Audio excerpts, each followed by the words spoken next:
ছায়া মন্ত্রিসভা করলে মাননীয় স্পিকার দুইটা লাভ, একটা হলো যে দায়িত্ববোধ বাড়ে, আরেকটা হলো যে উজিরে খামকা অথবা মন্ত্রী ভাবের একটা সুখ পাওয়া যায়। তো আবিষ্কার করলাম আমাদের মাননীয় সংসদ সদস্য জনাব আব্দুল্লাহ মাহমুদ তাহের, শিশু মুক্তিযোদ্ধা, তাকে আমি স্বাগতম জানাই। আমাদের সম্মানিত, আমি সবাইকে সম্মান প্রদর্শন করতে কসুর করি না মাননীয় স্পিকার। আমাদের মাননীয় বিরোধী দলীয় নেতা নিজেকে শহীদ পরিবারের সন্তান দাবি করেন, সেটা আমার ভালো লাগে। কয়েকজন মুক্তিযোদ্ধাও ওই পারে আছে। আজকে ইতিহাসের একটা ফয়সালা করে দেওয়ার মতো একটা বিষয় আমি মনে রেখেছি, যদি সময় পাই এটা নিয়ে আর কখনো বিতর্ক হওয়া ঠিক হবে না।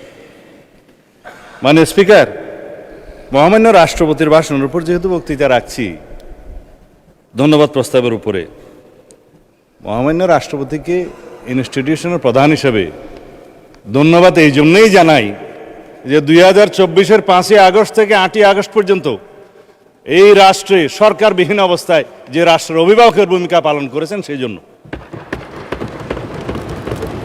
সেই 5ই আগস্ট থেকে 8ই আগস্ট পর্যন্ত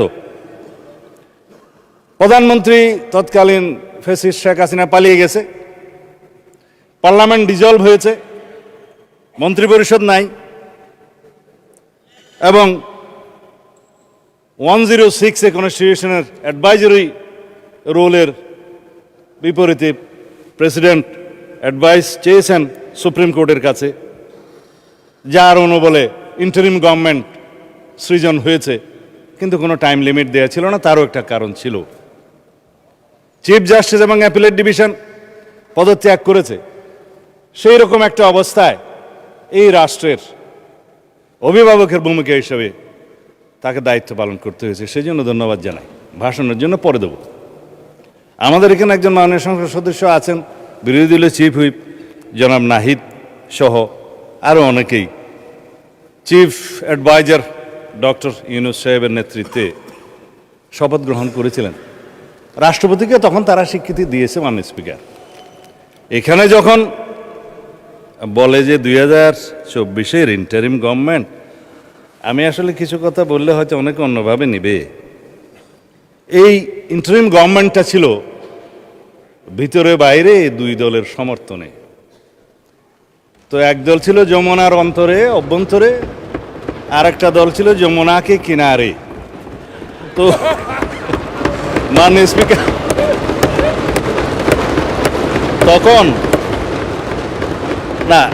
তখন তারা এখন বলতে পারে যে আগে কি সুন্দর দিন কাটাইতাম, এখন নাই। আমি এই ভাষায় বলতে চাচ্ছি না, আগে যা ভালো ছিল তা হঠাৎ করে এখন মন্দ হলো কিভাবে, এটা স্ববিরোধিতা। মাননীয় স্পিকার, এর বেশি বলতে চাই না। আমার নতুন দলের নতুন বন্ধুরা নতুন বন্দোবস্তের নতুন রাজনীতি করছে, পুরানো বন্দোবস্তের আদলে জুলাই যোদ্ধারা আওয়ামী যোদ্ধার সাথে সাক্ষাৎ মোলাকাত করতে যায় চট্টগ্রামে, আমি বলতে চাচ্ছি না, এটা আমার বলা ঠিকও না। সুতরাং বন্দোবস্ত নতুন হলে রীতিনীতি সুরত আদলও নতুন হইতে হবে। এটা মানে স্পিকার, আমি অনুরোধ করব যাতে এগুলোতে কেউ মনে না করে আর কি। যাই হোক, সেই অন্তর্বর্তীকালীন সরকারের মেয়াদ তো একটা অনির্ধারিত না হলেও এটা নির্ধারণ জনগণ করে দিয়েছিল। কেউ নির্বাচন তখন চায় নাই, কিন্তু নির্বাচন আদায় করে নিতে হয়েছে মাননীয় স্পিকার। এখানে সেটা দেশের ইতিহাস সাক্ষী দেবে।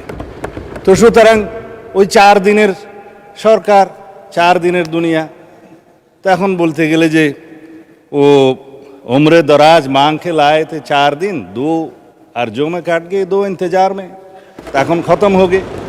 তো এটা হচ্ছে শের, আমার কথা না। এখন আমি বাস্তবে আসার জন্য বলছি, আমরা একটা গণতান্ত্রিকভাবে নির্বাচিত সরকার, একটা ঐতিহাসিক নির্বাচন হয়েছে, সারা বিশ্ব স্বীকৃতি দিয়েছে।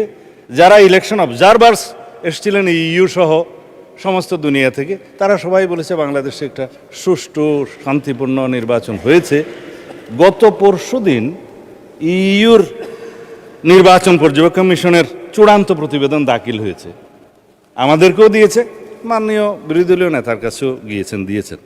তো তারা বলেছেন নির্বাচন বিশ্বাসযোগ্য, কোনো ইঞ্জিনিয়ারিং দেখা যায়নি। গতকালকের পত্রিকা একটা, দুইটা, তিনটা, আমার কাছে আর বেশি পত্রিকা নাই। কিন্তু মাননীয় বিরোধী দলীয় নেতা এক জায়গায় শেকায়েত করেছেন যে হ্যাঁ, বিএনপি সংস্কারের বিষয়ে টালবাহানা করছে। তা আমি এখন পত্রিকাগুলো ফেলে দিলাম। তিনি আবার বলেছেন যে কোনো দলিলপত্র, কাগজ ছাড়া, স্পেসিফিক কোনো কিছু ছাড়া যেন কথা না বলি, কয়েকদিন আগেও বলেছেন। আমি যা বলতে চেয়েছিলাম সেটা বলতে গেলে অনেক সময় লাগবে, বলতে পারছি না। তারপরেও বলি, মানে স্পিকার, এখানে তো ইতিহাস চর্চা অনেক হয়েছে, তো ইতিহাসের আকাশে তো অনেক তারা। বলেছেন 1947-এ মাওলানা মওদুদী সাহেব পাকিস্তানকে চেয়েছিলেন। এইটা মাননীয় স্পিকার, আজকে এত বছর পরে, কত বছর হলো তো জানি না, এখন 47 থেকে 2000, তারপরে 25, বোধহয় 75 বছরের বেশি হয়ে গেল, 78 হয়ে গেছে। আজকে এই নতুন ইতিহাসটা আবিষ্কার করার জন্য আমি ধন্যবাদ জানাচ্ছি। এখন 1971 সালকে ভালো লাগে না সেটা আমরা বলতে চাই না, কেন ভালো লাগে না সেটা আমরা জানি। কিন্তু 72-এর সংবিধান, 71-এর ইতিহাস, সব কিছুকে এখন স্বীকৃতি দিতে হচ্ছে। আমি বিরোধী দলীয় নেতৃবৃন্দকে অসংখ্য ধন্যবাদ জানাই যে আপনারা মুক্তিযোদ্ধাদের ধারণ করেছেন, নিজেরা মুক্তিযোদ্ধা দাবি করছেন এবং মুক্তিযুদ্ধের সেই ইতিহাসকে আপনারা স্বীকার করছেন। সেজন্য দালিলিকভাবে কথা বলি, জাতীয় মুক্তিযোদ্ধা কাউন্সিল বিল গত কয়েকদিন আগে পাশ হয়েছে। এটা ইতিহাস, রেকর্ড এই পার্লামেন্টের, এই লেজিসলেশন সাক্ষী দিবে। আমাদের সকল বিরোধী দলীয় নেতৃবৃন্দ বসা ছিলেন, নার পক্ষেও ভোট দেয় নাই, হার পক্ষেও ভোট দেয় নাই। এনসিপির বন্ধুরা হার পক্ষে ভোট দিয়েছে, সত্য কিনা বলতে পারে। এখানে কি লেখা আছে? সাব্যস্ত ঐতিহাসিকভাবে, এই আইনগতভাবে, উভয় পক্ষের স্বীকৃতিভাবে লেখা আছে, বাংলাদেশের মহান স্বাধীনতা অর্জনের লক্ষ্যে পাকিস্তানের বিরুদ্ধে যুদ্ধ লিপ্ত হইয়া হানাদার ও দখলদার পাকিস্তানি বাহিনী এবং তাহাদের এই দেশীয় সহযোগী রাজাকার আল বদর আল শামস, তৎকালীন মুসলিম লীগ, জামাত ইসলামী, নেজামে ইসলাম এবং দালাল ও শান্তি কমিটির বিরুদ্ধে মুক্তিযুদ্ধে সক্রিয় অংশগ্রহণ করিয়াছেন।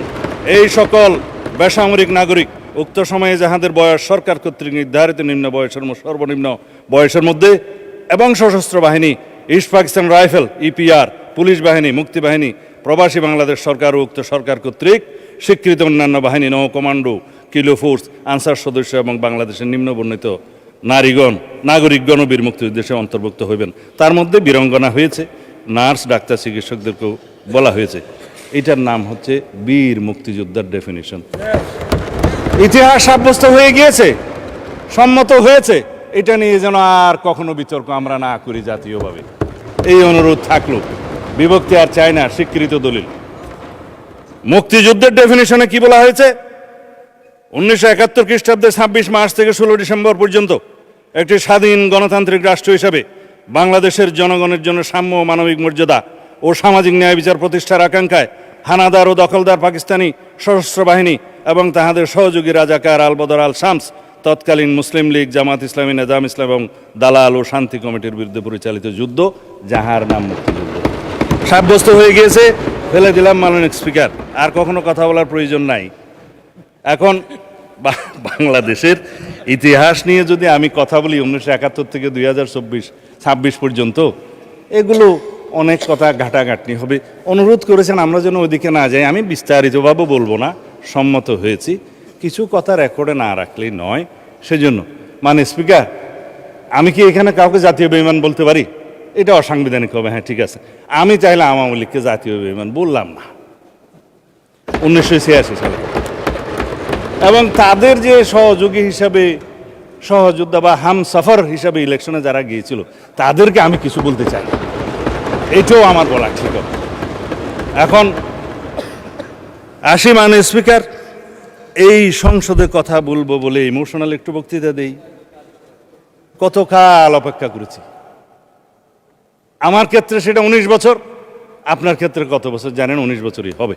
মাঝখানে এই সময়গুলোর মধ্যে কত পানি গড়িয়ে গেছে মানে স্পিকার, কত সংগ্রাম, কত ত্যাগ, কত রক্তদান, গুম, খুন। আমি নিজে গুম হয়ে নির্বাসনে থেকেছি 9.5 বছরের মতো, বিদেশে গিয়ে জেল খেটেছি আজকে এগুলো নিয়ে আন্ডারমাইনিং করে। যারা করে তারা কেউ কেউ বিদেশে বসে করে, কেউ দেশীয় দোসররা করে। করে কি কারণে? আমাদের ডেমোক্রেটিক স্ট্রাগলটাকে যারা আন্ডারমাইনিং করার চেষ্টা করে, তারা বাংলাদেশের এই ছাত্র গণ অভ্যুত্থানের ইতিহাসকেও হয়তো একদিন কলঙ্কিত করবে। এককভাবে কেউ কোনো সংগ্রামে জয়ী হয় নাই। 2024 ছাত্র গণ অভ্যুত্থানের ভিত্তি সোপান একদিনে নির্মিত হয় নাই। আমরা জানি এই গণতান্ত্রিক সংগ্রামে আমরা বলা হয় যে মুক্তির মন্দিরে সোপানতলে কত প্রাণ হলো বলিদান লেখা আছে অশ্রু জলে। তারপরে কি আছে মানে স্পিকার, যারা স্বর্গগত তারা আজও জানে যে স্বর্গ থেকে প্রিয় মাতৃভূমি। এগুলো সব কবিতা গান, আমি হয়তো ঠিকভাবে বলতে পারছি না, বাট ইমোশনালি এই কথাগুলো বলতে হচ্ছে এই কারণে, যারা গুম হয়ে আজও ঘরে ফিরেনি তাদের জন্য অপেক্ষা করছে ইলিয়াসের সন্তানেরা। তার সঙ্গিনী এখনো বাতায়ন খুলে বসে থাকে তার স্বামী কোনোদিন আসবে বলে। আমরা তাদের কাছে কি জবাব দেব? আমার স্ত্রী সন্তানরা যেমন একটা আমার অনিশ্চিত জীবনের সময় অপেক্ষা করেছে, আমি বুঝি সেই ব্যথা। আর কেউ বুঝুক বা না বুঝুক, কবরের মতো একটা জায়গায় 5 ফিট বা 10 ফিটের জায়গায় ছিলাম। আমাদের এখানে আরও অনেক সহপাঠী আছে, সহকর্মী আছে, যে ব্যারিস্টার আরমান আছে, আর অনেকে আছে যারা সেই গুমের শিকার হয়েছে, যারা ফাঁসির কাস্টে ছিল। তাদেরকে কি জবাব দেব? আসুন আমরা এমন একটা বাংলাদেশ বিনির্মাণ করি যার প্রত্যাশা আমাদের শহীদরা করেছেন, যার আকাঙ্ক্ষা আমরা করেছি, যার আকাঙ্ক্ষার 71-এর শহীদরা করেছেন। এখন 2024-এর বিষয়ে আমার তরুণ বন্ধু সংসদ মাননীয় চিফ হুইপ বিরোধী দলের বলেছেন, আমি কিছু পয়েন্ট নোট করেছিলাম, আমার সৌভাগ্য হয়েছিল তার বক্তৃতা শোনার। আমি অ্যাপ্রিসিয়েট করি, আমরা এমন পার্লামেন্টারিয়ানদেরকে চাই যারা ভবিষ্যতে এই পার্লামেন্টকে লিড করবে, গ্রোমিং হবে। তবে কিছু কথা বলতেই হয়, কারণ মানে স্পিকার, এখানে শিকোয়া আর শেকায়েতের ছড়াছড়ি হয়েছে। আমি শুধু জবাবে শিকোয়া করতে চাই, তার মধ্যে যদি কিছু বলা হয়ে যায় তাতে আমাকে ক্ষমা করবেন। তিনি বলেছেন বিএনপি জুলাই সনদ থেকে সরে গিয়েছে। মানে স্পিকার, বিএনপি জুলাই সনদ থেকে সরে যায় নাই, বিএনপি জুলাই সনদকে আঁকড়ে ধরেছে। দেখেন কত বড় বই, এইখানে যারা দস্তখত করেছে, এটা হাতে লেখা অরিজিনাল বুক। এর মধ্যে 30টা পার্টির মধ্যে 4টা পার্টি সই করে নাই, 26টা পার্টি সই করেছে। আমার ছোট বন্ধু এই নাহিদ সাহেবরা সই করেছেন 16/2/2026 সালে। এটা ফটোকপি ওখানকার লেখা আছে, নোট অফ ডিসেন্ট ব্যতি রেখে গণভোটের গণরায়ের সিদ্ধান্তের পূর্ণাঙ্গ বাস্তবায়ন সাপেক্ষে। কেন এই নোট অফ ডিসেন্টের মধ্যে মানে স্পিকার, এনসিপি জুলাই সনদের দফা 16(4) দফা 22(গ) 2 জায়গাতে নোট অফ ডিসেন্ট তারা দিয়েছে। এখন যারা নোট অফ ডিসেন্ট দিয়েছে তারা তো স্বীকৃতি দিলই যে নোট অফ ডিসেন্ট দেওয়া যায়। আবার সই যখন করছে তখন বলল যে নোট অফ ডিসেন্ট ব্যতি রেখে গণভোট। সরে কারা গেল মানে স্পিকার?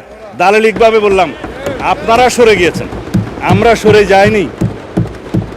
এখন গণরায়, গণভোট, জুলাই আদেশ, জুলাই জাতীয় সনদ, এগুলোর বিষয়ে আমি অনেকবার ভাষণ দিয়েছি, এখানে, ঘরে, বাইরে, সংসদের বাইরে। হয়তো আমার দুর্ভাগ্য বোঝাতে পারিনি, কিন্তু জুলাই আদেশ এবং জুলাই সনদ, এই বিভ্রান্তি চিরতরে মিটে যাক। যে আদেশটা হয়েছে সেই আদেশটা হচ্ছে, এটা যদি আমাদের অনেক বন্ধুরা এখানে মাহমুদুল ইসলামের কনস্টিটিউশনাল লটা নিয়ে আসেন, ব্যারিস্টার সাহেবরা খুলে দেখবেন 490 নম্বর পৃষ্ঠায় লেজিসলেচার সেকশনে কাকে বলা হয়েছে কালারেবল লেজিসলেশন এবং ফ্রড অন দি কনস্টিটিউশন। কিভাবে পার্লামেন্টের যেটা এখতিয়ার নাই, ডাইরেক্টলি অর ইনডাইরেক্টলি পার্লামেন্ট যদি সেরকম কোনো লেজিসলেশন করে সেটা হবে colourable legislation and fraud on the constitution. অনেক ব্যারিস্টাররা আছে, দেখতে পারেন কোন 3rd এডিশনে বোধহয় 490 পেজ কনস্টিটিউশনাল ল, মাহমুদুল ইসলাম খুলে দেখুন তারা কিভাবে ইন্টারপ্রিট করেছে। এটাকে বাইবেল বলা হয় কনস্টিটিউশনের, সুপ্রিম কোর্ট মানে। আমি অবশ্য বাইবেল শব্দটা এখানে বলতে চাচ্ছি না। যাই হোক, সেটা কি রাষ্ট্রপতি পারে? লেজিসলেচার যখন বৈঠকে থাকবে না তখন রাষ্ট্রপতি অর্ডিন্যান্স জারি করতে পারে বটে, কিন্তু কোনো অর্ডিন্যান্স দিয়ে সংবিধানের কোনো কানুন, ধারা, উপধারা কোনো কিছুই বাতিল অথবা সংশোধন করতে পারেন না। Article 93 constitution. আমি কনস্টিটিউশন করলে আমার উপরে খুব বেশি খেপা হয় সোশ্যাল মিডিয়াতে আজকাল, যা বলে মানে স্পিকার, এটা দেখাও যায় না, শোনাও যায় না। এই বাক স্বাধীনতার নামে যা চলছে। তিনি একটা অর্ডার করলেন, এই যে আমাদের আজকে অর্থমন্ত্রী সাহেবও সেটা বলেছেন, আইনমন্ত্রী সাহেবের সমর্থন নিয়ে বলেছে যে তফসিলে, প্রথম তফসিলে সেটা বলা আছে 17-এ সাবসেকশন 3-তে পরে পেরাতে বলা আছে যে 7th of April 1973 পরে কোনো অর্ডার ইস্যু করার কোনো এখতিয়ার রাষ্ট্রপতির রইল না।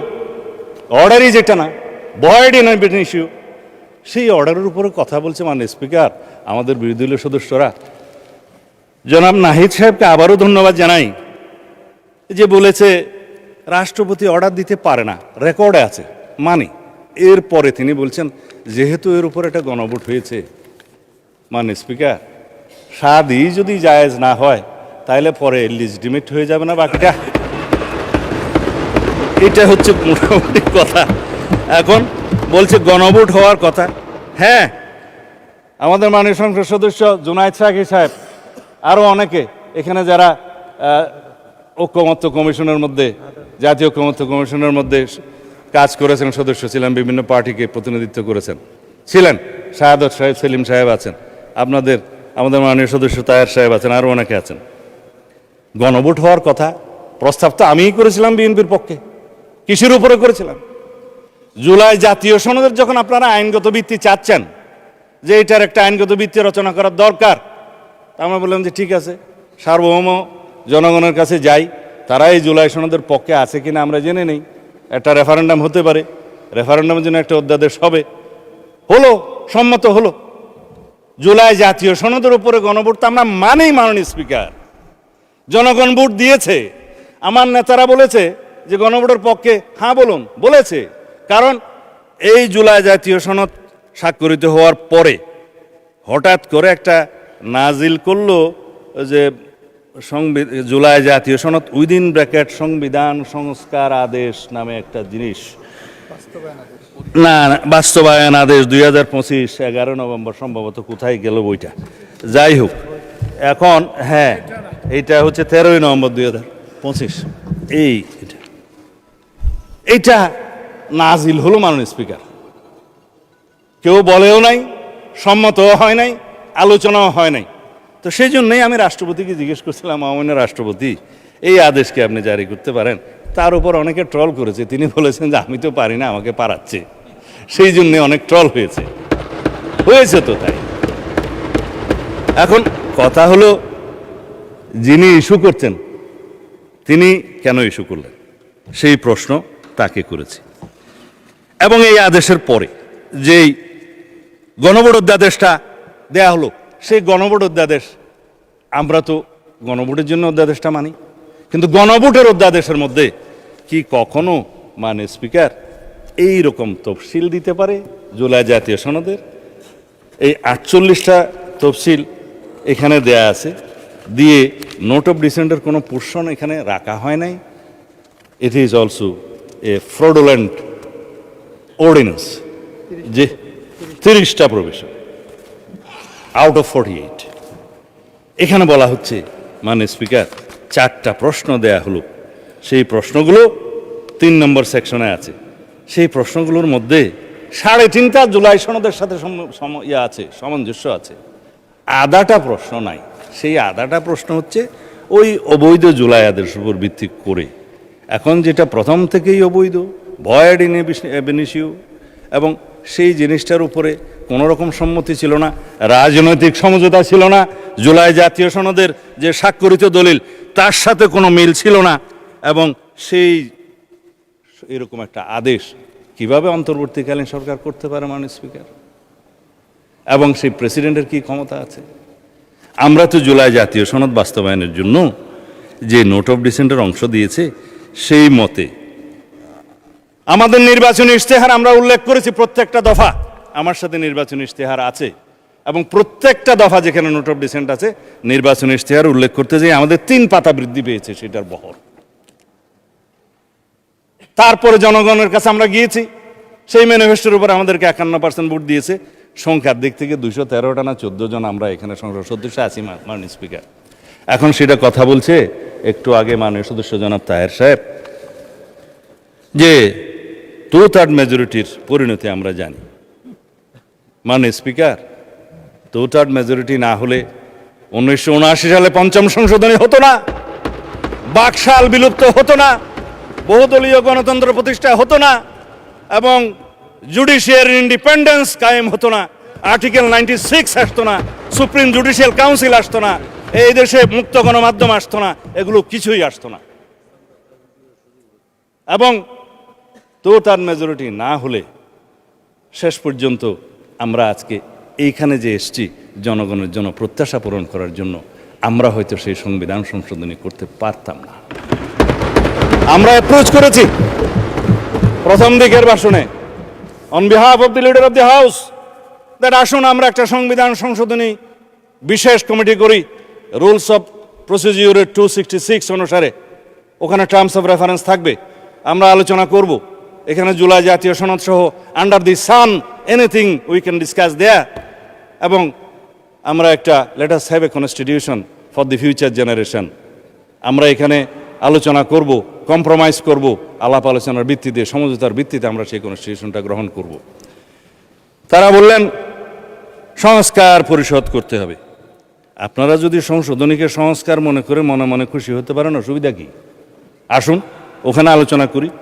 আপনারা গতকালকে আইনমন্ত্রী সাহেব প্রস্তাব করেছেন যে আমরা সংবিধান সংশোধনী কোন কমিটি করতে চাই, আমরা 12 জনের নাম ঠিক করেছি, আপনারা দয়া করে 5 জনের নাম দেন। আপনারা বললেন যে আমরা এখনো সিদ্ধান্ত নেই, পরে জানাবো। তো জাতি শুনলো যে আমরা চাচ্ছি, আপনারা চাচ্ছেন না। যাই হোক, এখনো সময় আছে, চাইতে পারেন। নেভারদিলেস বলা হচ্ছে সংবিধান সংস্কার পরিষদ কেন করা হচ্ছে না। মাননীয় স্পিকার, অনেক কাগজ আমি দালালিকভাবে দেখাতে পারি, দেখানো ঠিক হবে কিনা জানি না। এই হচ্ছে একটা ইন্টেনশনাল অর্ডার 19/1/2026 আইন উপদেষ্টা সাহেব সই করছে আইন মন্ত্রণালয়ে, যে ব্লু কালারের এই সংবিধান সংস্কার পরিষদের শপথ ফরমের নমুনা হবে।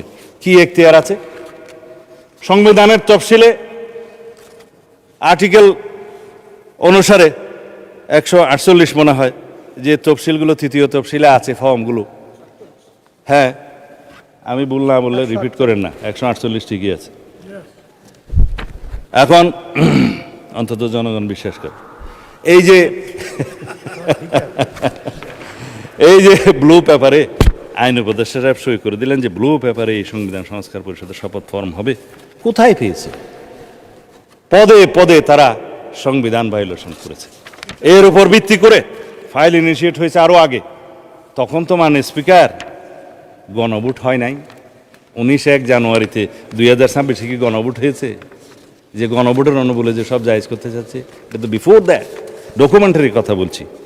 তারপরে এই সংসদ সচিবালয় থেকে 16/2 তারিখে নির্বাচন কমিশনে চিঠি দেওয়া হলো যে আপনারা তৈরি থাকেন মাননীয় প্রধান নির্বাচন কমিশনার, 2টা করে শপথ আপনাকে পড়াইতে হবে।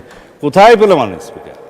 এই ক্ষেত্রে নির্বাচন কমিশনের একটাই ফল্ট, তারা এই চিঠির অনুবলে এসে রেডি হয়ে গেছে যে আমরা 2টা শপথ নেব। আমরা বললাম যে না, আমরা এখনো এই কনস্টিটিউশনের ভিতরে আছি, যদি সংশোধন হয়ে সংস্কার পরিষদ গঠন হয় তখনকার বিষয় তখন দেখা যাবে, আমরা আপাতত এমপি হিসেবে শপথ নেই। আমার বিরোধী দলের বন্ধুরা 2টা শপথ নিছে, তাইলে প্রথম শপথের কি হবে? এমপি হিসেবে শপথেরটা, সেটা কানুন বলবে। সুপ্রিম কোর্টে যে রিট দাখিল করা হয়েছে সেইখানকার অবজারভেশন কি আছে সেটা তখন তারা বলবে। তা আমি এখন ওই যে জবাবে শিকুয়া করতে করতে তো আমার আসল আলোচনায় যেতেই পারি না মাননীয় স্পিকার। তা এখন আপনাকে আমি সময় দেওয়ার জন্য অনুরোধ করতে পারবো না, সুতরাং আমি আসি যে সংবিধান সংশোধনীর ক্ষেত্রে যে কমিটির প্রস্তাব আমরা করলাম, সেখানে যে আপনারা এখনো সম্মতি দিলেন না, তাহলে কি আমরা পঞ্চদশ সংশোধনী নিয়ে এই সংসদে চলবো, এই দেশ চালাবো? পঞ্চদশ সংশোধনী যেখানে 55টা দফা আছে, সেই দফার মাত্র 6টা দফা মাননীয় হাইকোর্ট ডিলিট করে দিয়েছেন বা নন কনস্টিটিউশনাল ঘোষণা করেছেন, নন অ্যাস্ট করে দিয়েছেন। তার মধ্যে বলা যায় আপনার 7A and B, যেটা বলা হয় যে ফ্রড অন দি কনস্টিটিউশন, যেটা কালারেবল রেজিস্ট্রেশন হয়েছে, এখতিয়ারে নাই, ভবিষ্যৎ পার্লামেন্টের এখতিয়ার তারা করব করে, সেটা করেছে।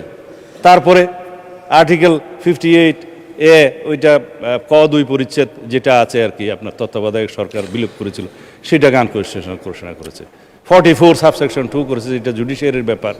আপনার হাইকোর্ট ডিভিশনের একটা এখতিয়ারকে লোয়ার লেভেলে ডিস্ট্রিক্ট কোর্ট লেভেলে নিতে চেয়েছিল, সেটা তাদের ভালো লাগে না, যেহেতু কনস্টিটিউশনাল কোর্ট হচ্ছে হাইকোর্ট, আর ওগুলো হচ্ছে যে court by law, created by law, সেই জন্য করেছেন। তারপরে আর কি হলো, গণভোটের 142টা তারা অবৈধ ঘোষণা করেছিল 15th অ্যামেন্ডমেন্টে, সেটাকে তারা আনকনস্টিটিউশনাল ঘোষণা করলো। এই 5টা 6টা বাদে বাকি 55-এর সব কিছু তো রয়ে গেছে মাননীয় স্পিকার। হ্যাঁ, সবাই ঠিকই বলে যে ওখানে একজনের ছবি ওঠানোর কথা, আপনারা ওঠাচ্ছেন না কেন? যদি আপনারা সংবিধান সংশোধনে রাজি না হন, তাহলে তো ছবি লাগাতে হবে। আপনারা কি সেটা চান? আমরা চাই মহান আল্লাহর উপর আস্থা এবং বিশ্বাস আমরা ধারণ করি। প্রিয়াম্বলে সংবিধানের মূলনীতি এবং রাষ্ট্র পরিচালনার মূলনীতি আর্টিকেল 8-এ, সেটা যদি আমরা সংবিধান সংশোধন না করি, তাহলে তো ধারণ করতে পারবো না মাননীয় স্পিকার। এগুলো জনগণ জানুক, সেই জন্য আমি এখন আহ্বান জানাচ্ছি, আপনারা নিশ্চয়ই জানেন আমরা একটা সোভারেইন, ইন্ডিপেন্ডেন্ট এবং ইউনিটারিস Republic.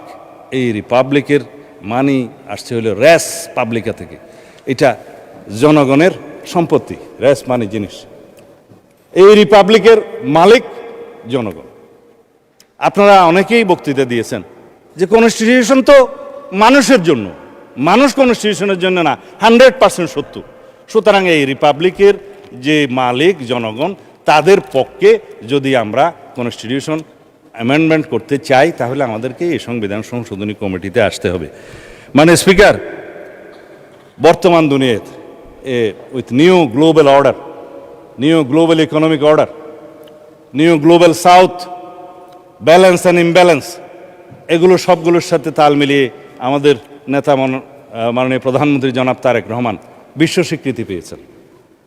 100 influential leaders of the world যে তালিকা হয়েছে তার মধ্যে পেয়েছে। আমরা তার নেতৃত্বে আছি।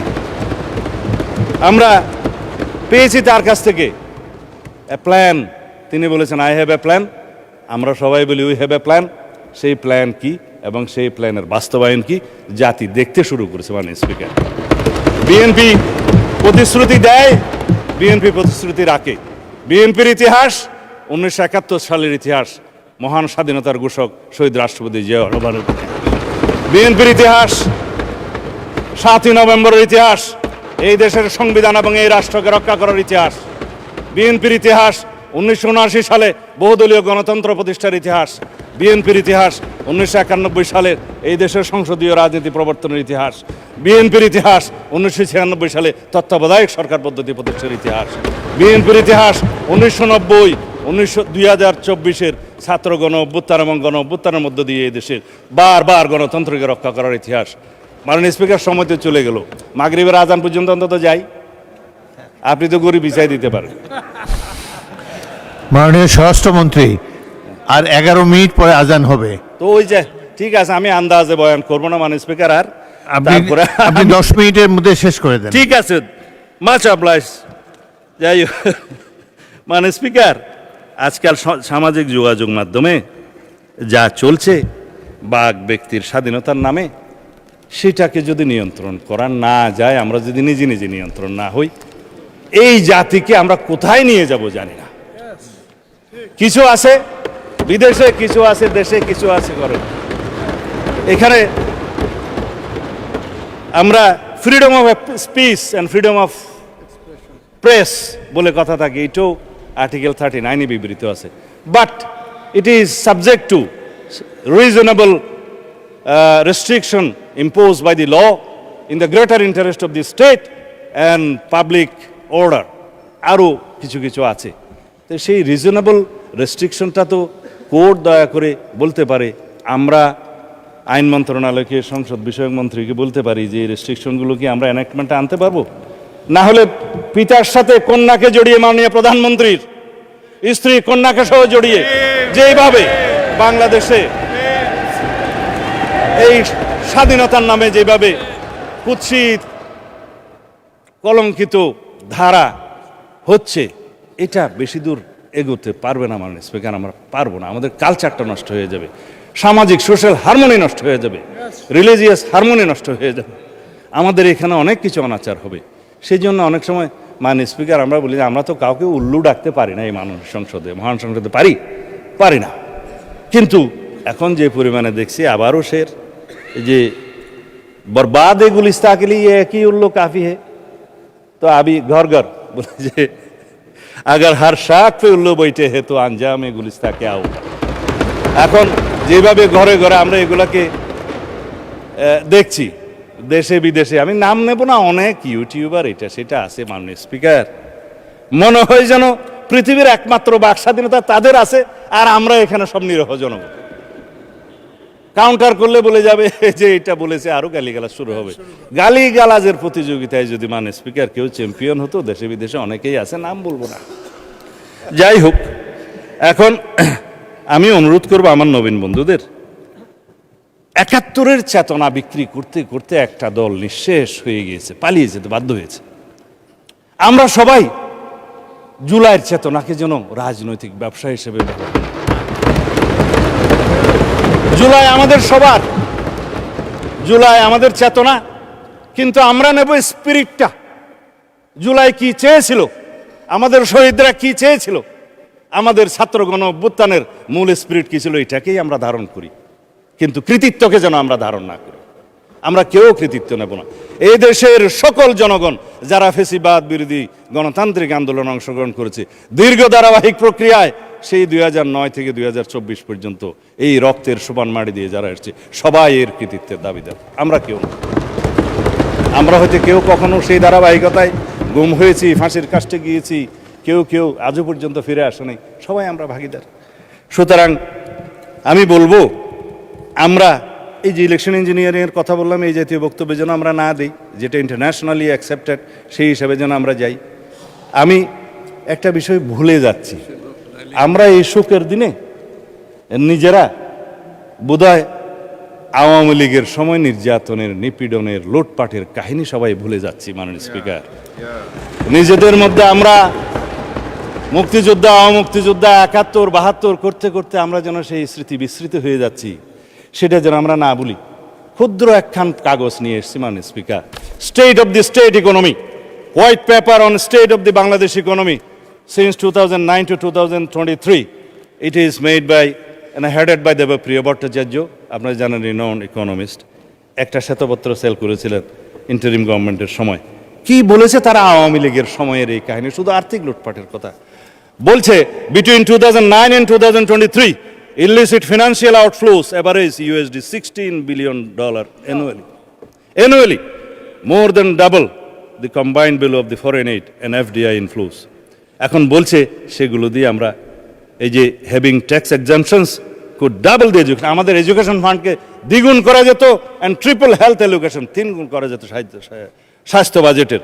তারপরে বলছে পাবলিক ইনভেস্টমেন্টের ক্ষেত্রে 70% পর্যন্ত অ্যাভারেজ কস্ট বাড়ানো হয়েছে, ওভার 5 years টাইম বাড়ানো হয়েছে। এখানে 2,80,000 কোটি টাকা বাংলাদেশের অপচয় হয়েছে মাননীয় স্পিকার। আমাদের ডিস্টর্টেড করেছে সাপ্লাই চেইন, এবং পলিটিক্যাল ইনফ্লুয়েন্সে, পলিটিক্যাল কনসিডারেশনে যে সমস্ত লোন দেওয়া হয়েছে তার পরিমাণ এত বেশি, বলছে যে 14টা ঢাকা মেট্রো সিস্টেম করা যেত, 24টা পদ্মা ব্রিজ বানানো যেত তা দিয়ে, আওয়ামী লীগের ইতিহাসের সময়। লেবার মাইগ্রেশনের মধ্যে দিয়ে over the last ডিকেডস BDT Bangladesh টাকায় 13 লক্ষ কোটি টাকারও বেশি, 1.34 ট্রিলিয়ন, এটা শুধু ফানেলড হয়েছে, সাইফন্ড হয়েছে ফন্ডের মাধ্যমে বিদেশে আওয়ামী লীগের সময়। আর সোশ্যাল সেফটি নেটওয়ার্কের সময় বলেছে বিষয়ে যে ভালনারেবল পিপলের ক্ষেত্রে as per 2022 73% of the social safety net beneficiaries were classified as non-poor. তার মানে আওয়ামী লীগের বিবেচনায় যারা যারা দরিদ্র তাদেরকে সোশ্যাল সেফটি নেটওয়ার্কের মধ্যে নিয়ে আসছে, অর্থাৎ ধনীরা এই সমস্ত সেফটি নেটওয়ার্কের মধ্যে ছিল। এই হয়েছে একটা টোটাল করাপশনের চিত্র মাননীয় স্পিকার। এর বেশি বলবো না, শুধু এখানে একটা মুদ্রা লাইন যে 2009 থেকে 2024 এই সময় পর্যন্ত আওয়ামী রেজিমে 30 লক্ষ কোটি টাকা প্রায় বিদেশে পাচার হয়েছে। সেই রিপোর্ট বলা হয় 29,25,000, এটা অ্যাপ্রক্সিমেটলি 30 লক্ষ কোটি টাকা বাংলাদেশ থেকে পাচার হয়েছে মাননীয় স্পিকার। এই হলো আওয়ামী চিত্র। আর আমরা এখানে বাহাস করতেছি কে মুক্তিযোদ্ধা না। আমরা আসুন সবাই সম্মিলিতভাবে বিদেশে পাচারকৃত এই সমস্ত অর্থ ফেরত আনার ব্যবস্থা করি। আজকে শুনে আরো খুশি হয়েছে মাননীয় স্পিকার যে বলে যে আমরা তো বিরোধী দল না। হ্যাঁ, আপনারা বিরোধী দল, আপনারা সরকারি দলে আসার জন্য কসরত করবেন, এটাই হচ্ছে নিয়ম, এটাই পার্লামেন্টের রীতি। তবে আমি জেনে আরো খুশি হয়েছি যে আপনারা শ্যাডো মিনিস্ট্রি করেছেন, ছায়া মন্ত্রিসভা করলে মাননীয় স্পিকার দুইটা লাভ। একটা হলো যে দায়িত্ববোধ বাড়ে, আরেকটা হলো যে উজিরে খামকা অথবা মন্ত্রী ভাবের একটা সুখ পাওয়া যায়। তো আমি অভিনন্দন জানাই যে আসুন আমরা শ্যাডো মিনিস্ট্রি হিসেবে আপনারা ডিক্লেয়ার করুন। কাউন্টার পার্ট হিসাবে আমার বিপরীতে মনে হয় আমার সোজাসুজি আছে হোম মিনিস্টার সাহেব শ্যাডো। আমরা পরস্পর তথ্য বিনিময় করব, আমরা যোগাযোগ রাখবো, কথা বলব। তবে না, আমি আপনাকে হোম মিনিস্টার খেতাব দিছে, সুখী হওয়া দরকার। তো যাই, মাননীয় স্পিকার ব্যাংকের বিষয়ে কথা বলে যে না আমাদের কোনো ব্যাংক ট্যাঙ্ক নাই, কিন্তু আবার যখন কথা বলছে তার মধ্যে আবার কৃতিত্ব অন করছে যে কিছু সংখ্যক লোক করেছে, সেটা কৃতিত্ব নিয়েছে এসে। মাননীয় স্পিকার ব্যাংক টাকা তো ভালো, অস্বীকার করার দরকার কি। তবে শুধুমাত্র দুষ্ট লোকেরা বলে যে কত পার্সেন্ট শেয়ার কার আছে এটা একটু খোলাসা করা দরকার। তাহলে পরে এই যে ব্যাংক দখল হয়েছে মাননীয় স্পিকার ইন্টারিম গভর্নমেন্টের সময়, ব্যাংক দখল হয়েছে আওয়ামী লীগের সময়, দখল হয়েছে, স্টাইলটা একটু ভিন্ন ছিল মাননীয় স্পিকার। কেউ সরকারি ইন্টেলিজেন্স ব্যবহার করে হোটেলে ডেকে নিয়ে এসে করেছে, আর কেউ সরাসরি নারায়ে তাকবীর আল্লাহু আকবার বলে নেমেছে। স্টাইলটাই ছিল ভিন্ন, দখল হয়েছে মাননীয় স্পিকার। এখন আমি চাই না মাননীয় মন্ত্রী শেষ করেন। আমার সময় কমে যাচ্ছে। যাই হোক মাননীয় স্পিকার, এই সংস্কার না নিয়ে কথা বললে মানুষ আবার আমাকে গালি দিবে। ইন্টারিম গভর্নমেন্টের সময় তিনটা শব্দ খুব বেশি বাজার পেয়েছে, একটা হচ্ছে সংস্কার, আর একটা হচ্ছে বিচার, আর একটা হচ্ছে নির্বাচন। তবে নির্বাচনটা বলেছে যে সংস্কার এবং বিচার সমাপ্ত হওয়ার পরে যদি কোনো সময় হলেও হতে পারে, এইভাবে ছিল নির্বাচনের বিষয়টা। তো সংস্কারের জন্য শ্বেত শুভ্র কেশের আমার কিছু বড় ভাই বুদ্ধিজীবী বিদেশ থেকে অবতরণ হয়েছিল, নাম যেহেতু এখানে উপস্থিত নেই নিতে পারবো না মাননীয় স্পিকার। তারা মাথায় টুপি ভর্তি করে অলৌকিক কিছু সংস্কার নিয়ে দেশে অবতরণ করলে পরে আমরা সংস্কার কমিশনে আলাপ আলোচনা করতে করতে করতে করতে এই জুলাই জাতীয় সনদটা এই পর্যন্ত প্রণয়ন হয়েছে। এখানে একটা বিষয় উঠে এসছে, মনে হয় মাননীয় সদস্য তাহের সাহেবের বক্তৃতার মধ্যে, যে নোট অফ ডিসেন্ট দেওয়ার কথা তো ছিল না সম্মতভাবে। এখানে জুনায়েদ সাহেব বক্তৃতা দিয়েছিলেন, যখন 70 অনুচ্ছেদের বিষয়টা প্রথম ডিসাইডেড হয় ঐকমত্য কমিশনের, জাতীয় ঐকমত্য কমিশনের প্রথম দিকের সবাই, তখন সবাই নোট অফ ডিসেন্ট সহ এইভাবে ঐকমত্য হলেন যে দুইটা বিষয়ে সবাই একমত। তবে বিএনপি সহ কয়টা দল আরও মনে করে সংবিধান সংশোধনী এবং জাতীয় নিরাপত্তার বিষয়টি এই 70 অনুচ্ছেদের ভিতরে থাকতে হবে। সেই দিন থেকে ডিসাইড হলো নোট অফ ডিসেন্ট সহকারে জুলাই জাতীয় সনদ প্রণীত হবে, এবং নোট অন ডিসেন্ট সহকারে আপনারা স্বাক্ষর করেছেন, এখানে স্বাক্ষর আছে বড় বড় হাতের স্বাক্ষর, আমরাও স্বাক্ষর করেছি। আসুন সেই জুলাই সনদকে বাস্তবায়ন করি।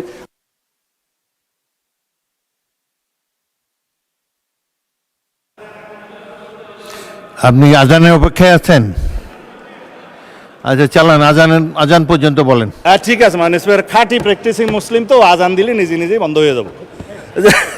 যাই হোক মাননীয় স্পিকার, আমি আসলে বলতে চেয়েছিলাম সংস্কার হচ্ছে একটা চলমান প্রক্রিয়া। এই সংস্কার শহীদ রাষ্ট্রপতি জিয়াউর রহমানের সময় শুরু হয়েছিল, দেশনেত্রী বেগম খালেদা জিয়া এটা টেনে নিয়ে গেছেন, এবং জনাব তারেক রহমান এই সংস্কারের প্রস্তাব দিয়েছেন, 31 দফা প্রণয়ন করেছেন। আমরা নির্বাচনী ইশতেহারে সেটা ধারণ করেছি। জুলাই জাতীয় সনদের মধ্যে আমরা অনেক কিছুই পেয়েছি, আবার অনেক কিছুই পাইনি, যেগুলো আমাদেরকে 31 দফার ভিত্তিতে করতে হবে। সংবিধানে অনেক কিছু আনতে হবে, যা আমরা সম্মত হয়েছিলাম জুলাই জাতীয় সনদে সেরকম অনেক বিষয় আসেনি। যেমন সংবিধানে 3টা তফসিল, জনাব শেখ মুজিবুর রহমানের ভাষণ সহ সব কিছু সংবিধান হয়ে গেছে মাননীয় স্পিকার। এগুলো আমাদেরকে তো বিলুপ্ত করতে হবে, পঞ্চদশ সংশোধনীর সমস্ত তফসিলগুলো 5, 6 এবং 7 তফসিলগুলো আমাদের বিলুপ্ত করতে হবে একমত হয়েছিলাম। সনদে আসে নাই, একটা বাদ গিয়েছে। আমরা একমত হয়েছিলাম এই সমস্ত ছবি টানানোর কার কার জন্য একটা বিধান আছে আর্টিকেল 4-এ, সেই ছবি টানানোর বিষয়ে আমরা ছবি বিলুপ্ত করার জন্য ঐকমত্য কমিশনের প্রস্তাব, সংস্কার কমিশনের প্রস্তাবে আমরা একমত হয়েছিলাম। কিন্তু সনদ যখন স্বাক্ষর করলাম তখন ওইটা নাই, বললো যে 2-1টা বামপন্থী দল নারাজ হয়ে গেছে, এটা থাক।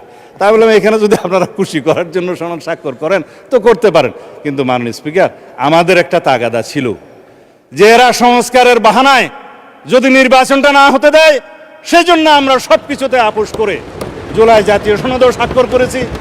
আমরা একত্রিত হয়েছি, সমঝোতা হয়েছে এবং নির্বাচনের স্বার্থে আমরা অনেক কথা বলি নাই। যখন অবৈধ এই যে আনকনস্টিটিউশনাল এক্সট্রা কনস্টিটিউশনাল অর্ডারটা প্রেসিডেন্ট জারি করলেন, আমরা ফুল বডি স্ট্যান্ডিং কমিটি আমরা প্রেস ব্রিফিং করে গুলশান অফিসে বলেছি যে বিএনপি এবং অন্যান্য আমাদের সাথে যারা আছে যুগপৎ আন্দোলনে, তারা আমরা কেউ জুলাই জাতীয় সনদের বাইরে অন্য কিছু মানতে রাজি না। রেকর্ডেড আছে, ভিডিও আছে, প্রেসে আছে, সব জায়গায় আছে, ঘোষণা আছে। আজান দিয়েছে মাননীয় স্পিকার, আপনাকে ধন্যবাদ। মাননীয় বিরোধী দলীয় সদস্যবৃন্দকে আপনাদের ধৈর্য সহকারে বক্তব্য শোনার জন্য ধন্যবাদ। মাননীয় সদস্যবৃন্দ,